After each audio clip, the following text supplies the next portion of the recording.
people want to believe in something. They want to be part of something greater than themselves. They want their time on this planet to have meant something.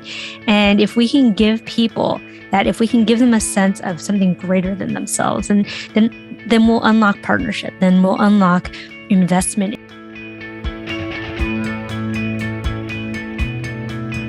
All right, welcome everyone. I am so excited to be here today with Rhea Wong.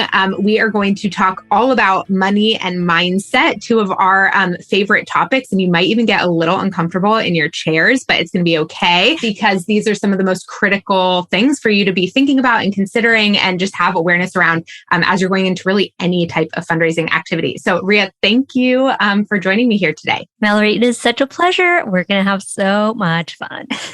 So let's just start with you giving a little background around sort of what brings you to this moment in time. What's your story around sort of nonprofit and tell us a little bit about the work you do now. Yeah, for sure. So I tell the story all the time, but I was a 26-year-old executive director in New York City running a small educational nonprofit, and very similar to, I think, a lot of EDs. It was like, okay, good luck. Here's your email.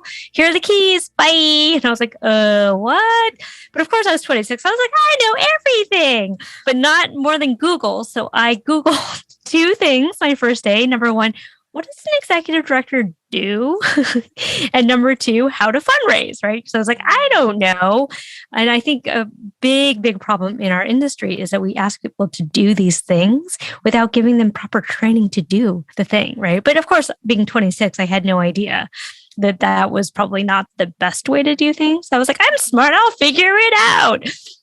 So anyway, 12 and a half years later, I built the organization up to just a little bit under $3 million in private philanthropy. And I just felt like, why did it take me 12 years to figure that out? Like, I'm smart. Like, it really should have been faster. And so what I've done now is I left an organization at the end of 2017. I've pivoted, and I, very similar to you, now teach people how to fundraise, particularly with high net worth individuals, because I think we all have so much stuff about money, and we can't fund our organizations if we don't know how to ask the right people for the money to do the thing that we need to do in the world. So that's what I do. And so I have a Fundraising Accelerator, which is a group coaching program where I work with small cohorts to help them raise money. Did you have, over the course of your journey, like a moment or a series of moments where you were like, wow, maybe this is about more than I think it is? Oh my God, Mallory, I'm so glad you asked this question. I tell this story all the time. Okay, so here it is. So I never really loved fundraising for the first half of my ED-ship, right? I just felt like it was a necessary evil, what I have to do, but I always kind of dreaded it as like, I know I have to do it, but I don't love it. And actually, that's why for a really long time, the biggest chunk of my budget was foundations, because I was like, institutional funders, I can talk to them. Like, I can talk to program officers whose job it is to give me money.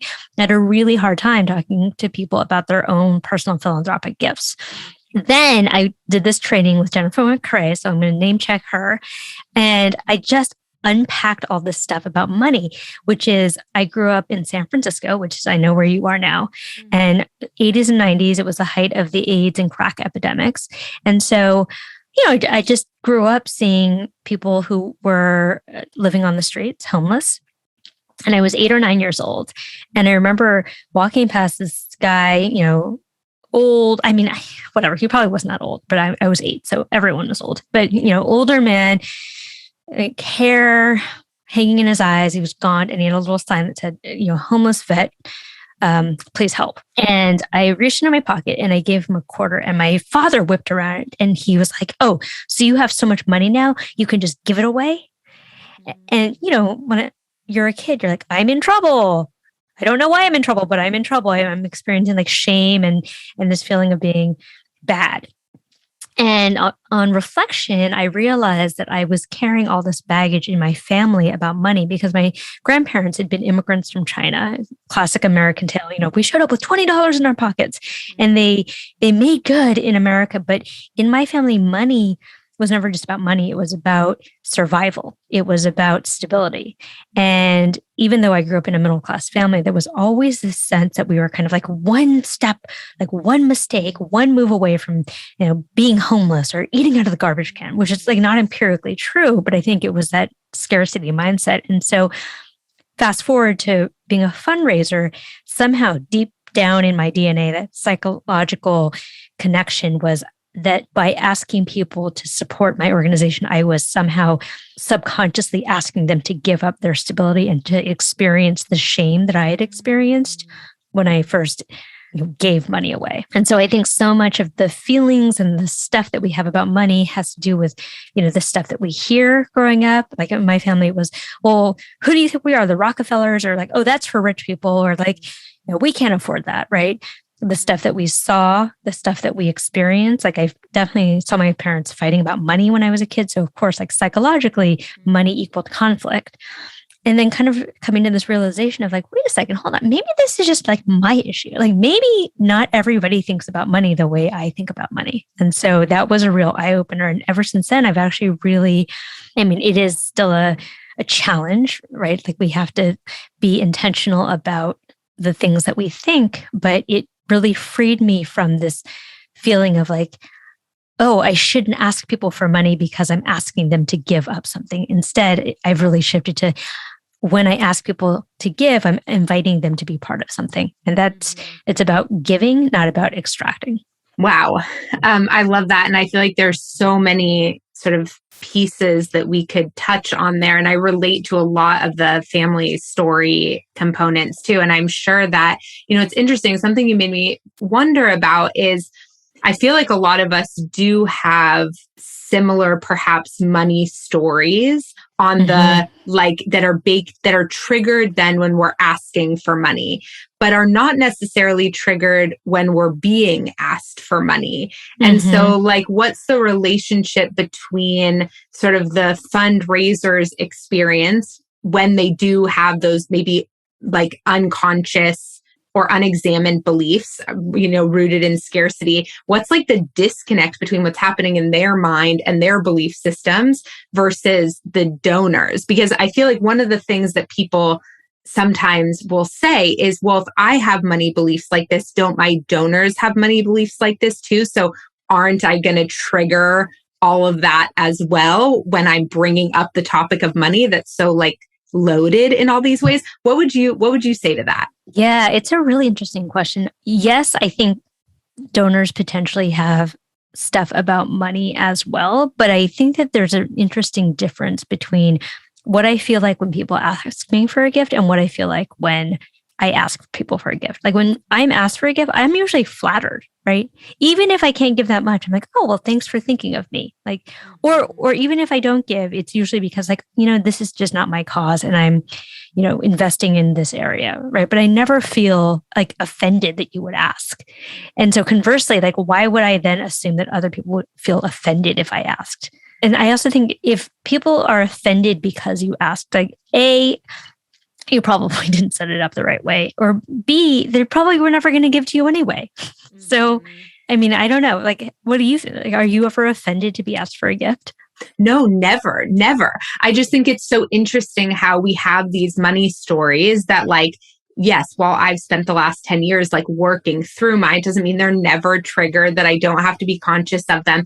But just as you were talking, I was thinking about the fact that like, wow, they are never triggered for me when I'm asked for money. So there's like something about this combination of money and perhaps a situation where it feels like we could be rejected or shamed or being made to feel that we're bad, that we did something wrong, kind of that I feel like might all be baked into the risk of rejection. And it's like, is it that combo that makes it so scary? Yeah. I think so much of what happens with money and fundraising is really the risk of rejection, right? And especially if you like are a founder, it is so personal because it like literally is your organization. But I also think that we can't take it so personally, right? If someone is saying that they don't want to donate to you, it's not about you, it's about them. It's them saying like, this is not their thing. And like, that's okay. And conversely, like you're not asking for money for your own personal like travel fund. Like I'm not asking them to like buy my house, right? I'm asking them if they want to be invited to a party. Like I just think of it, I think we have to lower the stakes a little bit and be like, look, you are setting a table and you are inviting people to a party. And some people will not want to come to your party. And like, that's okay. It doesn't mean it's a bad party. It just means this is not the kind of party they want to be at. It's okay. There are lots of other people who want to be at the party. And I feel like part of it is that we fixate so much on the people who don't want to come to the party that we forget about the people who are at the party or want to be at the party. And how do we make that party fun for them? In your work, how do you coach or support people around maybe some of those more like people pleasing or kind of perfectionist elements where it really is like, we really want everyone to like us? I don't know that I do it that effectively because I don't have that perfectionistic affliction like that. That's one of the many burdens I was not given. But I mean, I just point out the fact that not everybody is going to like you. And I'm sorry that if that is news to you, I am sorry to break it to you that you somehow got out of kindergarten and realized that not everyone looks to be your best friend. But even when we think about like, what are some of the biggest companies in the world? Let's say Apple, right? Not everybody loves Apple. Apple has a whole lot more money than you do to spend on advertising and marketing and all the things. So if Apple doesn't get all of the people in all of the world to love their products, what are the chances that you will? There's literally not a single thing on this planet that everybody is for, except maybe like breathing air and drinking water. Other than that, like, I don't know. I have a hard time thinking about something that we can all agree on, particularly now in these very divisive times. So I think the thing I also like to point to is like, there's an article called 1,000 True Fans, and I can send it to you if you want to include it in the show notes, but it's that in order to really make a living or make an organization, all you really need are 1,000 true fans. There are like 6 billion people on this planet. You're telling me you can't find 1,000 people who are going to be true fans, who are going to open all of your emails and come to all your events and donate every time you ask? Like, I'm pretty sure you can find 1,000 of them. And, I've been thinking about like, what is the relationship between, I feel like in the nonprofit sector, we are much more obsessed with the like everybody liking us thing than in other sectors or in other work where so much more attention gets focused on like finding the right people. Like what's your company's avatar? And we, because we believe so deeply in our own cause and we so desperately, I think, want everyone to believe in our cause too, we do not do a very good job, like getting really specific about like who are our people and what does that mean? And then how does that sort of dictate and drive our work in ways that are a lot more like efficient and effective and all of those things. And so it's really this interesting thing that you're talking about, which is like, one, I think, yes, like accepting that we shouldn't, in fact, be liked by everyone. And I would argue that like with change work in particular, if you are trying to be a people pleaser and shift something in society that is not the status quo, that kind of feels like an oxymoron to me. Yeah. I mean, there's a phrase I read once that I thought was great, which is good marketing attracts, great marketing repels, right? So what we really want to do is repel the people for whom this is not going to be their thing. And I think the impulse for everybody to like me means that we're sort of moving to the middle, right? It's almost like we're afraid to claim an edge because we're afraid we're going to offend someone. We're afraid someone will get turned off. And so what that means is that we then get really comfortable with beige, right? Like I have never walked into a room and been like, what would make this room awesome is if it were like completely beige, totally non-offensive and beige, right? People don't remember and remark on beige. They remark on things that are remarkable, right? And I think as an industry, we need to have the courage to claim an edge and also to be efficient because look, if you are trying to market to everybody, then you're marketing to nobody. So if you have a limited amount of money and time and energy, then I would say focus and really go deep as opposed to broad, because the depth is where your people are going to be. I'm curious, I know you do so much mindset work in the accelerator and just in your work in general. What are some of the patterns that you see when fundraisers come into your program? Like some of the sort of fundraising mindset patterns or like inner barriers that you feel like, okay, if fundraisers are going to have some awareness around like 3 things, what would they be? Really good question. So the first, I think, is this belief of scarcity and like a zero-sum game. Like if that organization gets funded, that means that there's less for me, right? First of all, I think this notion of finite resources is a myth in the sense that like literally they're printing money as we speak, right? And we are living in the richest time in human history. And we're living in a time where capital can literally get moved around at the click of a button. So you can't tell me that there's no money out there. Now, it could be that you are not offering the right thing to the right people at the right time. That's a different problem. But it's not the problem of there's not enough out there. There is more than enough out there to fund your organization. So I think that's the first thing. The second thing is, I'm sure you get this all the time. We don't know any rich people. Why don't we just call Oprah / Jeff Bezos / Mark Zuckerberg, right? Like we should call those people. I'm like, okay. Number one, unless you like for real know them, like they're on your speed dial, no, you're not going to get them. But also, I think it's a proxy, and especially for board members to avoid fundraising. Because to go back to it, like when you really break down the numbers, you don't need a billionaire. You need a couple of people, maybe 20 people who could write you a $10,000 check. And when we look at global wealth, there are like 56 million millionaires in this world, most of whom reside in the US. So I think a lot of times we sleep on the potential because we're just like, oh, Mark Zuckerberg, right? The truth is like, you probably live next door to a millionaire. Recently that I think we'd all hit our budget goals if we just had $1 for every time a board member told us to go to the Gates Foundation. Oh my God. Or I remember once when I first started, I had a board member say like, well, if everybody in New York just gave us $1, I was like, do you know everybody in New York? Do you? Because if you do, then like, please, by all means, call everyone up and ask them for $1. Yeah. Thrill it. Yeah. And then the third, I think the third is really just about the stories that we tell ourselves about money, right? So it kind of goes back to this idea of like, what were we raised with? Because I think a lot of us have these disempowering stories and we are not even aware of it. And we just assume that other people have the same story. So I think it's worthwhile to kind of take a step back and be like, what are the things I think? Like, what did I hear growing up? Or what did I see growing up? Or what did I experience? Like, what are my emotional moments? Because our memories are filled by emotion, right? And so, if you, in my case, like saw your parents fighting, the emotion that I have is like anxiety and, oh my gosh, like money is bad because look at my parents are in conflict.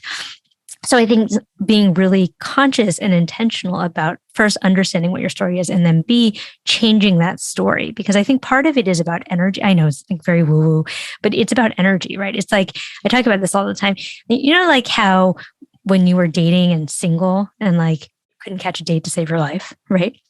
And then the minute you're in a relationship, everyone wants your number. And you're like, where were you when I was single? Because you're just putting out a different kind of energy. And I think we have to realize that works with fundraising too. Totally. And, it's so funny. Energy does have this like kind of, I think, woo-woo assumption in it, but it's obviously something I talk about a lot, given that my coach training is around energy leadership. And it's been a process kind of trying to figure out how to work energy into the way I talk about things. Like it's not, I don't do like crystal altars. No, like, shame on those. It's never been my thing. Plenty of friends who do, but I think what you're saying is so important, which is like energy attracts like energy, and we can always feel energy, right? It's like, okay, when someone's mad at you before they've said they're mad at you. How? Energy, right? And so I think it is so critical that we're thinking about that and that we recognize that like our energy is so deeply connected to like our thoughts and our beliefs and how we feel. And we can't just show up, like the sort of toxic positivity stuff we see around just like be positive or be courageous or all these things. I'm like, well, if you don't feel positive because you're holding a belief around that zero-sum game or scarcity mindset, just like, yes, sometimes we can fake it till we make it, but you're going to keep finding yourself like hitting up against that wall unless you actually really examine the underlying belief that's related to then all those layers around how you feel and how you show up. 100%. And what's so interesting is I recently spoke to a woman who I think she definitely had a chip on her shoulder about fundraising. I mean, she started the conversation off with like, I hate fundraising. I was like, okay, well, this is going to be interesting. And then like proceeded to tell me like all of the ways in which she was resentful of her friends and family who only donated $50. Like that, like, what did that mean? And I was just like, then I didn't have enough of a relationship to tell her that like, actually, it's your vibe that's really like tamping down the mood, dude. Like nobody wants to be around the negative Nancy. Like and again, it's not false positivity, but people want to believe in something. They want to be part of something greater than themselves. They want their time on this planet to have meant something. And if we can give people that, if we can give them a sense of something greater than themselves, and then we'll unlock partnership. Then we'll unlock investment in a deep way, as opposed to I call it hit it and quit it fundraising. Like I don't know, you've probably seen those like random people who stand on the street corners and they're like, hey, do you have a second? Like, can I talk to you about the environment? And like I always just want to stop and be like, here are all the ways in which this is terrible, right? Obviously it makes money because otherwise they wouldn't do it. So like it clearly makes money for them in some kind of way, but it's just so antithetical to everything I believe about how you fundraise. Because I think it's about relationship. It's about marrying the interest of your donor with the work of your organization, and also blessing and releasing, right? Because like not every person is going to be your person. And I think we get so obsessed with like, but then I like need to get that gift. Like, but why? They've told you that this is not their thing. Let it go. It's fine. Okay, there's so much about what you just said that I think is so critical. I mean, one, the like hit it and quit it. I always call that favor fundraising. Like, I'm just like, it's either a favor to like decrease the anxiety in the moment, the like awkwardness in the moment. It's a favor that your friend or family member asked you to do, right? And that, it's interesting because it's like when we talk about donor retention and we talk about the low donor retention numbers that so many organizations see, and it often gets focused on the activities that we're not doing to follow up with donors and like the phone calls we're not making and the, all these different things. And I'm not saying that there aren't tons of missed opportunities there, but I also think, and I'm curious what you think about this, that actually part of the reason for our super low donor retention rates is that we have not done the alignment work first. And so we've gotten this like hit it or quit it. We've gotten this favor. We've gotten this one-time thing. And we've been so focused on that instead of, are we truly aligned? Like, is this the right partner for us? That then we lose them, not just because we haven't done all these great stewardship strategies, but because they were actually never our people, but they got talked into it one time. Yeah. So I think when we think about the donor journey, right? Like, first of all, identification, cultivation, right? Like, are we even talking to the right people? Are we cultivating them in such a way that it's not just about building commitment on their part, but building commitment on our part too? Like, is this the right person for us, right? Because like not every person you go on a date with means that you're going to get married. You got to like date and see if you see the world the same way. But I also think, to your point, we do a terrible job of stewardship. And if the only thing that anybody ever did was just focus on their stewardship, I think your donation rates would get much better, right? Because as we know, it's much cheaper to keep a donor than it is to get a new donor. And I think part of it is that we're not good partners, right? And so I think when you're a good partner, you're like clued into the needs of your partner. Like, what do they need? What do they want? It's like you don't take your spouse out once a year on the anniversary and ignore them the other 364 days of the year, right? I mean, you continue to invest in the relationship. And so, I mean, I always think about Danny Meyer, who's a restaurateur here in New York. He says, imagine everyone is walking around with an invisible sign around their neck that says, make me feel special. We all just want to feel special to someone. We want to matter to somebody. And so So yes, double clicking on all the things, which is yes, there are some people who are actually like truly not in it for the right reasons. And I mean, to me, I actually don't consider it a donor until the second gift. Like anyone can get a first gift. It's like a one night stand. You're like, fine, that's easy. Yeah. But are you in a relationship? What's so interesting about you saying that is that, so having that sort of frame of reference, how much does that shift a fundraiser's behavior getting the first donation? If you don't count it till the second one with organizations that you work with, or however this sort of plays into your work, how does that sort of framework mindset shift actually adjust the activities that the fundraiser takes in getting the first donation too? Yeah, I mean, so I will say that it doesn't count till it's the second gift. It was just for myself. It's not necessarily something I impose on my clients, but I do think it changes the way that you think about things, right? So if you're like, I'm in it to get married, like I'm in it for the long haul, I'm in it for a relationship, then how might that change the way that you approach it? And I think a big part of it is, I think as fundraisers and as nonprofits, we talk too much, right? We're just like throwing tennis balls into a vacuum cleaner. And we're like, why aren't people responding to us, right? Because we're not actually asking questions, and we need to be in conversation, not in monologue. And I think when we're in conversation, that's when we learn what does our donor need? What do they care about? How are they the hero of their own story? Because ultimately, like, we're all the heroes of our own story, right? We have our life movie and we are the stars. And so how am I as a fundraiser helping you to further that story that you're telling yourself about who you are and what your destiny is? And I think recently I've been getting a lot of pushback on this from like community-centric fundraising practitioners. But I do think at the end of the day, with community-centric fundraising, I think there is a real reaction against creating the hero or the donor as the hero, right? Like the white savior complex. I don't think we should not be putting the donor at the center of our story. And I think we need to make heroes of everybody, right? At the end of the day, again, I think of it like a party. It's like a potluck, right? We're all bringing a dish, and all of the dishes make up the whole. And everyone's dish is important because no one wants to sit there with like all the desserts and none of the mains. And I think we also have to recognize that people want to feel special, and it's not a bad thing that people want to feel special. Like, it's just a human desire to want to feel special.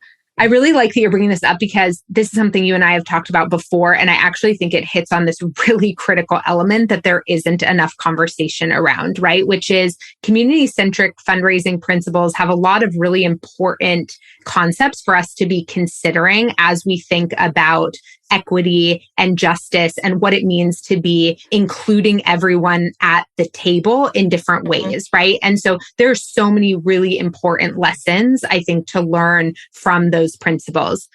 And there are certain things that I've also heard from community-centric fundraising that sometimes conflict with the science, like the neuroscience of behavior.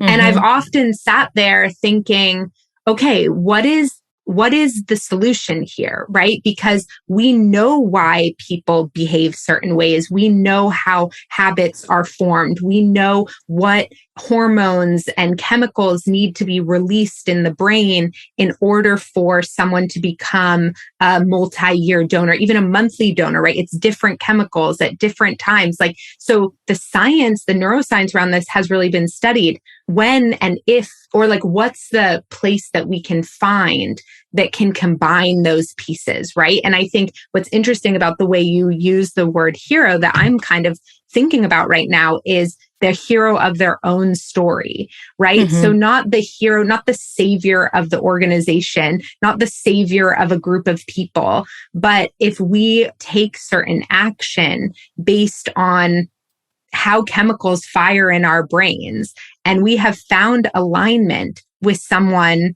who is inclined to want those chemicals to fire for us, how and why could we miss that opportunity if it's really based on that alignment and it allows us to do this great work together?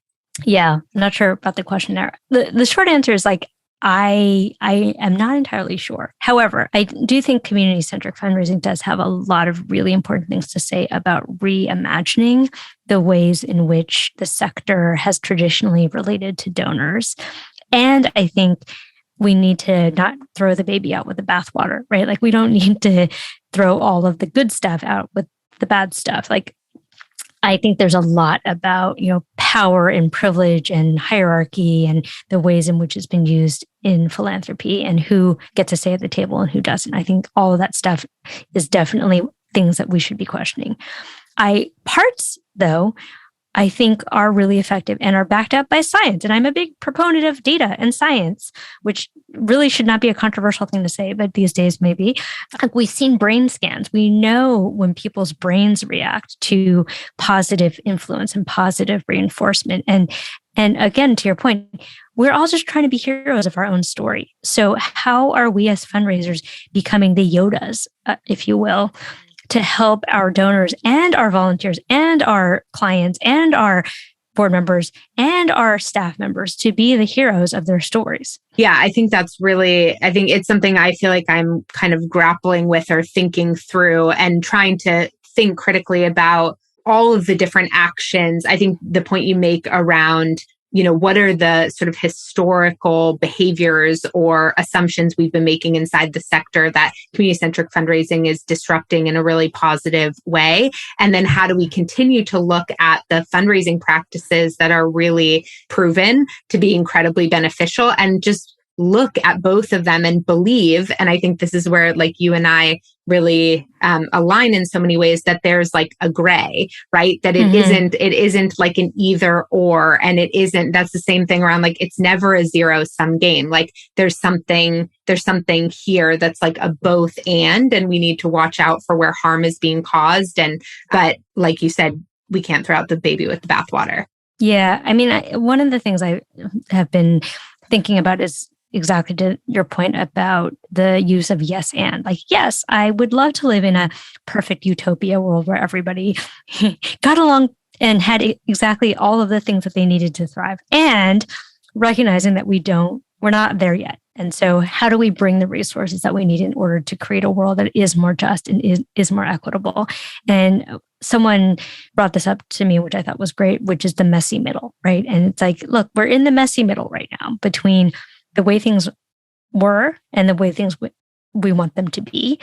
And there's just stuff that we're going to figure out along the way. And so I think the thing that I've seen, especially with younger fundraisers, and again, maybe this is like me being a cranky old person, but like, I think a lot of the younger fundraisers, the impulse is to be like, oh, just burn it all down. And I'm like, okay, hold on.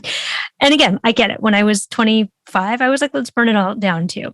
But I just don't see a world, at least in my lifetime, and I don't know, maybe I'm just a pessimist, where people with significant wealth will be like, you're right. You should have all of my wealth because these are ill-gotten gains, and I am so woke. You have all of it. Like, I don't know. I don't really see that happening. Yeah. And maybe when we're too binary like that, we also miss the opportunity to inspire a much higher level of generosity that is in that messy middle, right? That it's not just like either or. And I think, I also just do not see our sector as, I see pretty much nothing as a zero sum game, but especially in our sector in terms of like the size of the market, I'm just like, this is dependent on how much money we can move and inspire people to invest and feel aligned and identified with our missions and our work. And it isn't ever with this sort of like this or that. I mean, when I've talked to funders, it's so rarely like this or that organization. And I think we do make so many assumptions around it, oftentimes because I feel like the way that foundation funding is given kind of creates this entire narrative for the sector around a lot of different things. And yet the way that happens and the pools of money that represents are actually such a small portion of what's actually possible. Yeah, totally. Yeah, I think that's right. Because I also think it's predicated on this idea of like, there's only X amount available, right? And so it creates this competitive landscape where you're like competing with the other organization to get this money. And the truth is like, there's a lot more money to be had. And relative to all of the philanthropic dollars given, most of it's given by individuals. So I think we really need to shift our focus as fundraisers to really think about how are we actually talking to the groups of people that actually move the most capital on a yearly basis. It's people. And you said something else that triggered my thought, but I'm forgetting it now. It'll come back to me. Well, it goes back to something like I'm thinking about something you said way at the beginning around your own experience and having an outsized amount of foundation funding because of having more comfort talking to institutional donors versus individuals. I feel like that is a sector-wide problem and not just like you were actually getting the funding in that way, which is awesome. But when I look at fundraisers' time being spent, there's a tremendous amount of time being invested in foundation fundraising with a very low ROI, but continuing to focus on it because applying cold to these grants lets us check a box that we're like fundraising, but it's like we have a 0.2% chance of actually getting that money. Yeah. I mean, Mallory, I don't know if this has been your experience, but I'm always really surprised at people who call themselves fundraisers who don't actually ask for money. And I think, actually, it's funny, I wrote a blog piece about this today, which is like, I think we could do a lot of busy work, right? We can be like, well, I'm cleaning up my database and I'm doing prospect research and I'm looking at my moves management and I'm working on the newsletter and like all the things that have nothing to do with asking for money. And I'm not saying those things aren't important. They are important. But of all of those activities, the most important is actually going out and talking to people and asking for money. And I think that, and I said this in my piece, that many fundraisers don't give themselves enough at-bats to get good at it, right? So they will do a couple and like, it's sort of one of these things where people, I think, just think that you're either good at it or you're not, right? You're either tall or you're not. It's a skill like anything else, and you learn it over time, and you learn it by doing, and you learn it by screwing up a couple of times. And I think people are so afraid because we've made money mean so much and the stakes are so high. And look, I get it. You have to bring in money in to pay the bills. But when our standard of expectation is perfection, of course you're not going to do it. Of course it's going to feel anxiety inducing because I've never done a perfect ask.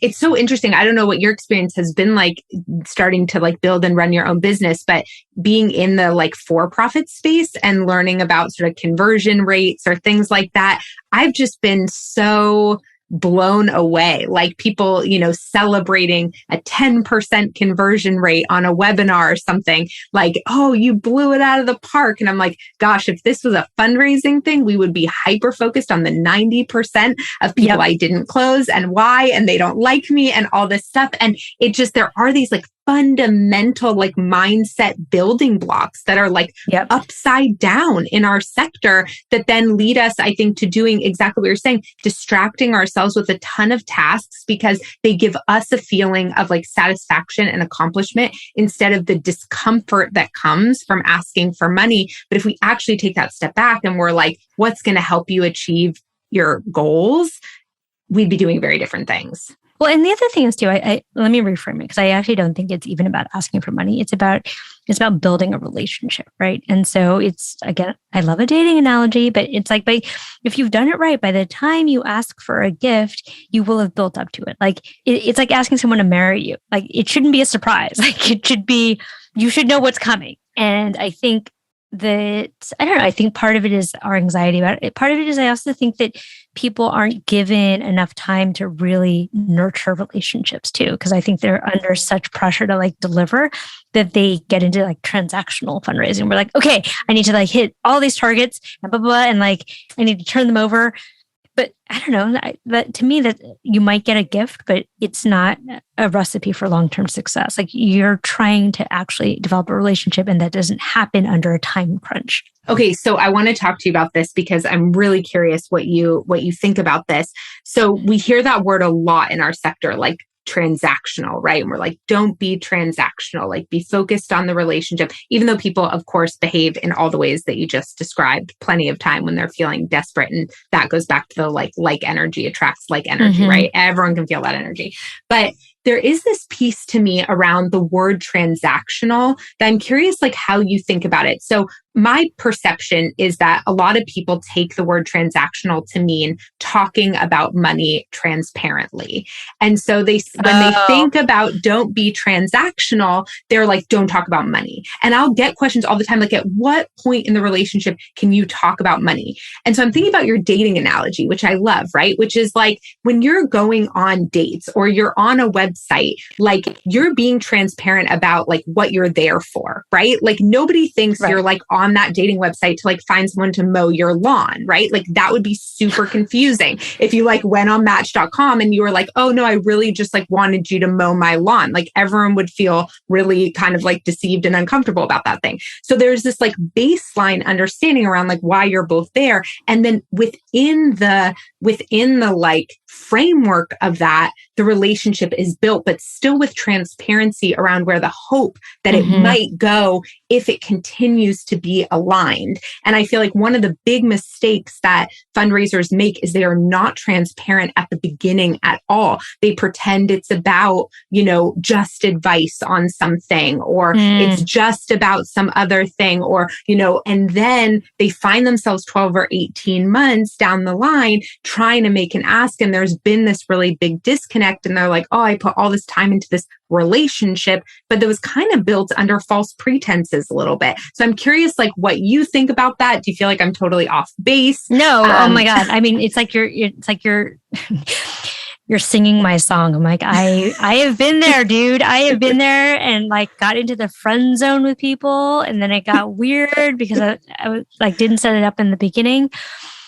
Yeah, it's tough. Right. But I also think, I think when I think about the word transactional, I think about it like it's not, to me, transactional is not about talking about money. Transactional is not about being transparent about why you're there. Transactional is exactly your point. Like maybe we could even say deceptive, right? Pretending to be one thing when you actually want another, right? When you're like, I want your advice, but actually I really want to see if you want to support this organization.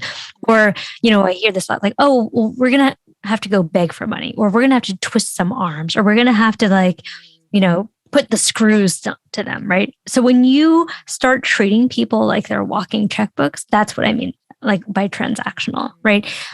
We can invite people to support a cause, but we also have to look at them as the full person. Like, well, why would you support this cause over this cause? What about this cause is aligned for you as an individual? How does this align with your story of yourself as a hero of your personal life story? And if all of these things align, let's take it to this next level. But we can't do that if all we think is like, oh, that person, I'm going to hit them up for money. I'm going to like say the thing that they're going to want to hear to get that check. Yeah, I think what you're saying is so important. And I love that earlier in this episode, you called out sort of how many millionaires there are in the world, and like most of those living in the US, because I feel like one of the things we hear often, right, is like with board members, like open up your Rolodex. And when I hear people say that, I hear, who do you know who has money? And there's like no conversation about alignment, right? I watch so many board conversations happen without really focusing on who do you know who's trying to do something similar to what we do here, or who really cares about seeing change in the community the way that we're talking about with X program. It's always like, who do you know who has money? And so I feel like there's this like, and I don't know, maybe in your experience or the way you really coach around the like high net worth individuals, that still is where you start and then you go to alignment next. But I'm curious about that because I feel like sometimes when I watch clients get hyper focused on that, they really lose like the alignment piece and it becomes, yeah. Yeah. I mean, the tricky thing about it, Mallory, is I feel like a lot of people don't know. Because what's interesting is with our friends and family, like how often do you ever really talk about deep things of consequence? Like it's usually like, hey, how's it going? What's happening? Blah, blah, blah. Went to this movie, whatever it may be. How often do we engage with our friends about like deep questions of values and purpose? And so I love the question about like who in your circle might be working on this. The truth is most people probably don't know. So I would say I'd like to start on a more general term, like, okay, well, who of your friends might be interested in educational causes, right? And then because you're not actually ever going to find deep alignment until you have the conversation. So for me, it's like to use a for-profit term, like the pipeline, like the funnel, like the winnowing effect. Like let's start with the widest possible funnel here. And then as we are able to have conversations, like we disqualify people out of the funnel. But really the goal is to have the conversation because I won't know until I have a conversation and ask you like, what's your thing? What are you into? Do you feel like board members are more willing to sort of hand over lists or participate in this process when they really trust that the fundraiser is going to disqualify people who aren't aligned? Well, so many things to say about boards. So the first thing I will say about boards is I think a lot of boards also have baggage about money. And so I think we make the assumption that just because you have money means that you don't have baggage about money. Untrue. We all have baggage about money. So that's thing one.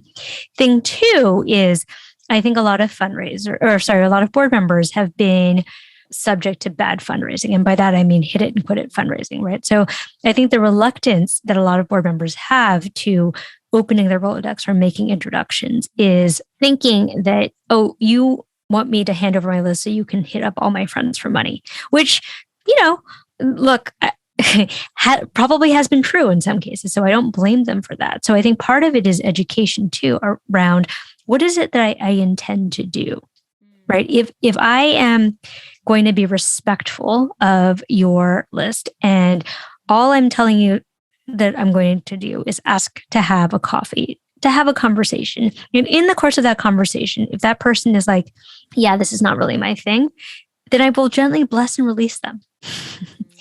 Because look, the last thing anybody wants is to make it weird. Like, I get it. I mean, if somebody called up a bunch of my friends and family and asked them for money and they came back at me and they're like, Rhea, it was super weird. They like just asked me for a big check out of nowhere. I would be really upset about that too. So I think part of it is being clear with your intentions and clear about the process and helping them to understand what it is you actually will do with these names. Fundraisers around their beliefs and kind of what's behind their discomfort, how often do you recommend that they talk about those topics more openly with their staff and their board? Oh, all the time. It's so interesting. Literally after we do that money mindset training, everyone is like, I'm going to talk about this with my board. I'm going to talk about this with my staff because I think it's so weird. Like we never talk about money in a really transparent way. And yet it's kind of like this like undercurrent of everything that we do and all of the decisions that we make, right? Like before I used to be in this really, the scarcity mindset. And I was like, okay, well, we're going to look at the budget, right? And we're going to just like increase it by 3% because I think that's all we're going to be able to raise. So we think about it in terms of like, can I hire this person as cheaply as possible versus like, what is the value that this person might bring to the organization and how can we compensate them, right? So it just shifts the whole way that you think about the world. And again, if you don't have the conversation, you know what happens when you assume, Mallory? I do. I did it for way too long. Okay. I could talk to you forever. We're going to have another opportunity on Thursday on your podcast, the Nonprofit Lowdown, which I'm so excited about. So for now, tell folks how they can find you. How can they work with you? And then I invite folks to highlight a nonprofit that they love at the end if you want to, although I know for folks who are working with clients and in the sector, that can always get stickier. So we can pass on that one too. Oh, well, I don't know if I'm allowed to talk about my own client, but so I'm at rheawong.com, RHEAWONG.